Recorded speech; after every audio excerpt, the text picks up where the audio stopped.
آنے والا موسم ماہ سیام رمضان المبارک، یہ ہماری زندگی کے اندر یہ نور داخل کرتا ہے کہ میرا اللہ دیکھ رہا ہے۔ کڑکتی دھوپ، برستی گرمی، زبان کانٹا، ہونٹ خشک، گلا خشک، دروازہ مقفل، ٹھنڈا پانی دستیاب، لیکن ایک گھونٹ بھی حلق سے نیچے نہیں اتارتے کہ میرا اللہ دیکھ رہا ہے۔ وضو کرتے بھی احتیاط کرتے ہیں کہ میرا اللہ مجھے دیکھ رہا ہے۔ کرتے ہیں کہ نہیں کرتے؟ یہ نور ملتا ہے کہ نہیں ملتا؟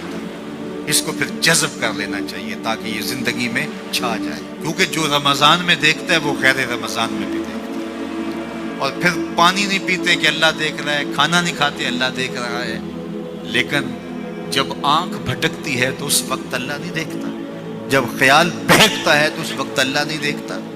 رشوت میز کے اوپر سے لے رہے ہو یا نیچے سے لے رہے ہو تب نہیں اللہ دیکھ رہا ہوتا، اللہ صرف کھانے اور پینے کو دیکھ رہا ہوتا ہے۔ یہ جو ایک نور آیا ہے اس کو جذب کر لے، پوری زندگی میں پھیلا لے۔ تو اسی لیے رمضان تقوی بانٹتا ہے، روزہ تقوی بانٹتا ہے، زندگی میں نور اور روشنیاں بھر دیتا ہے۔ اقبال نے کہا تھا حب دولت تلف می سازت زکات، زکات حب دولت کو زائل کرتی ہے۔ جب اللہ کی راہ میں لٹاؤ گے تو اس سے کم بھی نہیں ہوگا۔ میرے حضور نے 3 چیزیں قسم کر کے کہی۔ حضرت ابو کبشہ الانماری رضی اللہ تعالیٰ عنہ سے مروی ہے، میرے حضور نے ارشاد فرمایا اگر کوئی شخص کسی کو معاف کر دیتا ہے تو اس کی عزت کم نہیں ہوگی، میں محمد اللہ کی قسم اٹھاتا ہوں۔ دوسری بات میرے حضور نے فرمائی کہ جو شخص مانگنے لگ جاتا ہے، سوال کا دروازہ کھول لیتا ہے، اللہ اس کے لیے محتاجی کا دروازہ کھول لیتا ہے، اس کی کبھی کمی پوری نہیں ہوتی۔ اور تیسری بات میرے حضور نے قسم کر کے کہی ما نقص مال عبد من صدقہ، کہا میں اللہ کی قسم اٹھا کے کہتا ہوں کہ صدقے سے مال کم نہیں ہوتا، صدقے سے مال گھٹتا نہیں ہے۔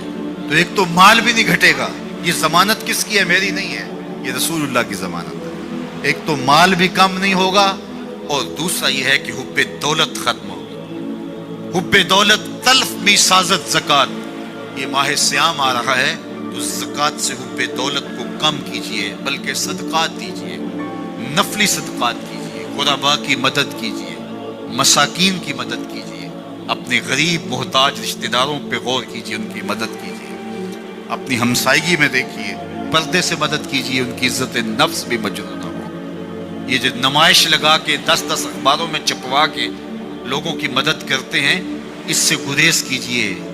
کبھی سوچیں کہ اگر آج کسی کی بیٹی لائن میں کھڑی ہے تو کل اگر یہ مرحلہ میری بیٹی کے لیے آ جائے تو پھر میرا مزاج کیا ہوگا؟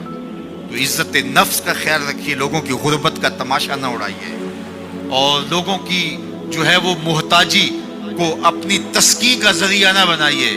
یہ تو اللہ نے تمہیں دیا اور انہیں نہیں دیا، اور وہ آزمائش کی گھڑی میں کھڑے ہیں، تم ان کے ساتھ کھڑے ہو جاؤ۔ تو لوگوں کی مدد کیجئے، دکھیوں کے کام آئیے، مساجد کی جو ہے وہ تعمیر کیجئے، مدارس دینیہ کے ساتھ وابستہ رہیے، اور لوگوں کی فلاح کے لیے، بہتری کے لیے کام کیجئے۔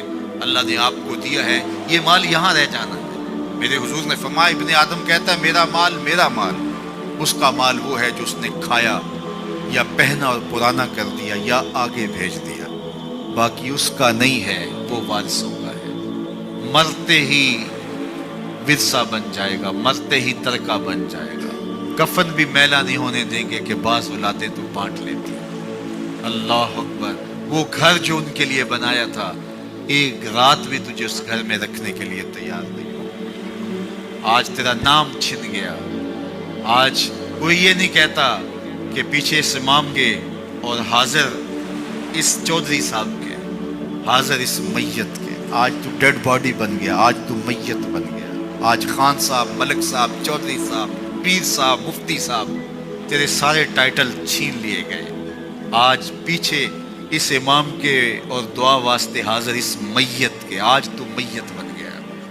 آج تیرا لباس بھی پھاڑ کے اتارا ہے، آج تیرے انگوٹھے باندھ دیے گئے ہیں، ناک میں روئی ٹھونس دی گئی ہے۔ آج تو غسال کے رحم و کرم پہ ہیں، وہ تجھے ادھر الٹ دے یا ادھر پلٹ دے، اب تیرے پاس کوئی اختیار ہی باقی نہیں رہا۔ میاں صاحب بولے جان دیواری ڈرونا بنے ہو تے ہاتھ نہ لاندے ڈر دے۔